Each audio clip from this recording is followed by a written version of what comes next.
Bang, sebagian besar yang Abang sebutkan tadi, kebanyakan kan lapangan migas yang ada di Aceh ini sudah berumur 30 sampai 50 tahun. Yeah. Atau kalau istilahnya itu mature field ya. Ya, mature field. Mature field. Yeah. Ini apa masih menghasilkan ini Bang dan berproduksi? Khawatirnya kalau kita orang awam ya, ini jangan-jangan cadangannya cuma sedikit lagi nih. Jadi buat apa kita mengeluarkan investasi terlalu besar untuk itu?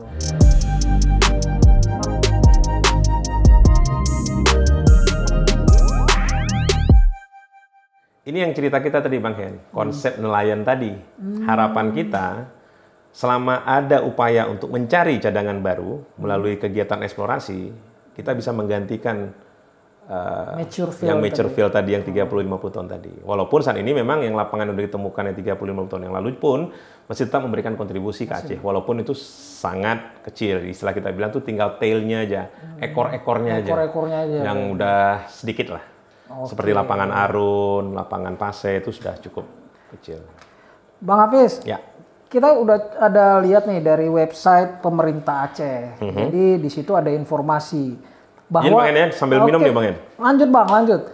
Bahwa salah satu investor dari Uni Emirat Arab katanya itu Mubadala Petroleum. Pemegang konsensi eksplorasi migas dengan total investasi yang katanya cukup wow. Mungkin Abang tahu ya. Nah, yang ingin saya tanyakan di sini, ini investasi tersebut apakah sudah berjalan dan sejauh mana sudah jalannya? Jadi sekedar informasi nih Bang En. Memang secara teritorial itu berada di Aceh. Tapi karena dia berada di atas 12 mil laut, itu pengawasannya bukan di lembaga yang ada di kita. Mubadala ini bukan di BPMA, dia masih tetap di bawah SKK Migas.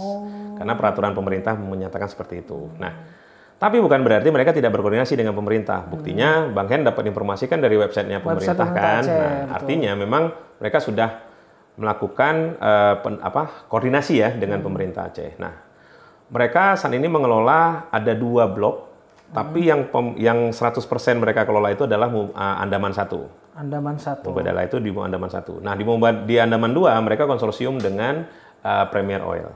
Nah, rencana mereka sebenarnya mereka akan laksanakan sama nih, berbarengan dengan si Andaman 3 yaitu si Repsol. Harapannya ini yang kita bilang tadi, kita dari sisi profesional Migas Aceh sudah mendorong nih kepada BPMA, kita memberikan masukan karena kita juga melakukan fungsi kontrol kepada BPMA. Harapan kita ini bisa dibuat dengan konsep drilling campaign. Artinya kita bisa menghemat si pemerintah dalam tentunya nih bisa menghemat biaya untuk mobilisasinya. Karena dia satu rig dimanfaatkan untuk 3 kegiatan at the same time. Nah, jadi harapan kita kalau memang dia bisa digunakan secara bersamaan, si kontraktor tadi yang biayanya kan tentunya ditanggung oleh si kontraktor terlebih dahulu. Nah, kalaupun nanti dia berhasil, baru kita berlakukan skema cost recovery tadi. Kalau tidak, ya kita cuma salaman saja.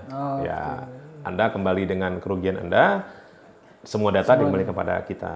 Bang, kalau di bawah SKK Migas, berarti bagi hasilnya berapa itu Bang? Kalau BPMA kan tadi 70-30 ya? 70 buat Aceh, 30 buat pusat. Kalau di bawah SKK? Kebalikannya, jadi 30-nya itu ke Aceh, 70-nya ke pusat. Seperti itu. Seperti itu. Waduh, sayang kali Bang ya.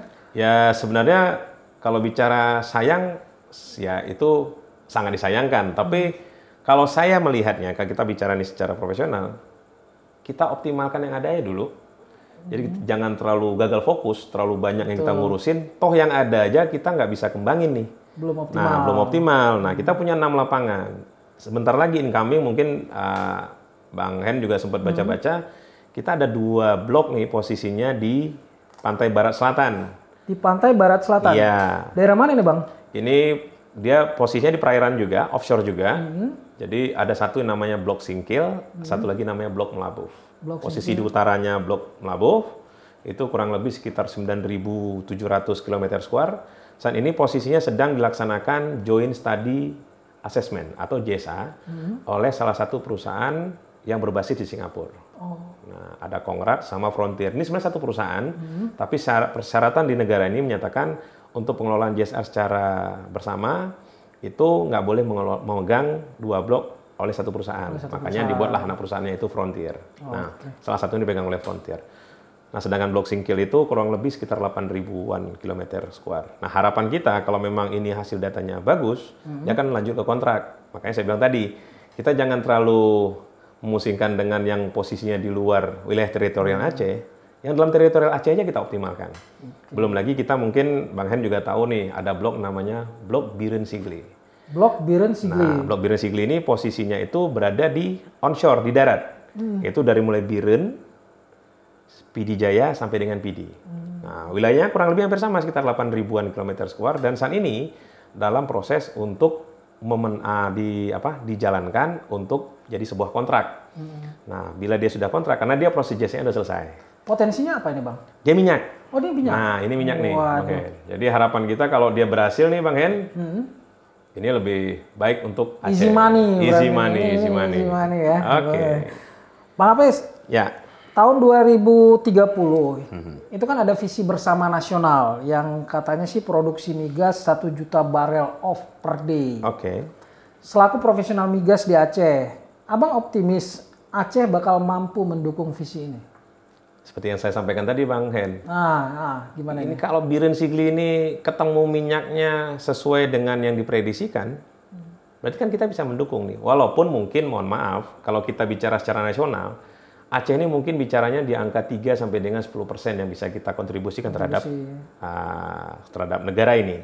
Karena sekedar informasi, Bang Hen, ini boleh dicek di website atau di informasi di media online. Saat ini produksi di Indonesia ini kan main di angka 700 sampai dengan 800 ribu barrel per day. Sedangkan kebutuhan kita hari ini bicara di 1,6 juta barel per day.